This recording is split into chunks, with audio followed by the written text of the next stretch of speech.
Hi, I'm Dr. Devanshi Sumaya from Public Health Research Institute of India. I wanted to go over how we go through our cervical cancer screening program in our villages. A lot of the equipment you're going to see in this video was raised from donations in 2024. So we've been able to put together some infrastructure to help us run our program more efficiently. So what we do is we go into the villages where we counsel women, educate women and encourage them to get screened.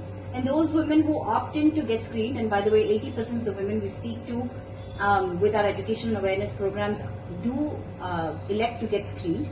We give them this small little Q-tip, and just like a COVID test, they collect a sample for the human papilloma virus for us.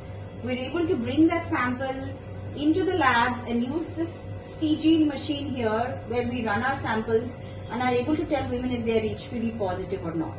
In our populations, about 7 to 10% of women turn up HPV positive. So once we find a patient who is HPV positive, we sit down and explain to them what it is that means. That there is a possibility they could have precancerous lesions and a small risk of cancer. We bring them here to our Cervical Cancer Prevention Center where we optimize as many things as possible for patient comfort. For instance, we have this soft cushioned bed which moves up and down as needed so the patient doesn't have to. We have them come down and sit here. Now we put this flower here to symbolize the cervix just to protect patient privacy. And then we look at the cervix with this colposcope and we're also able to show them what it is that we are seeing on the screen. So this brings about good solid patient buy-in so they understand what is going on with their head.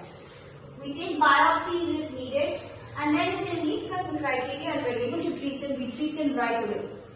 And we put this thermal ablation device on their cervix, and 30 seconds the lesion is taken care of and they are treated.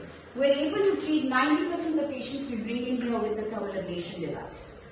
Then they can go home worry-free. They know that their risk for cervical cancer has been addressed and they don't have to be concerned about getting cervical cancer in the future. We bring them back in 6 to 12 months and we ensure the cervix is continuing with good health. This is all possible because of the generosity of our 2024 donors, and we're really grateful from the bottom of our hearts for making this dream a reality.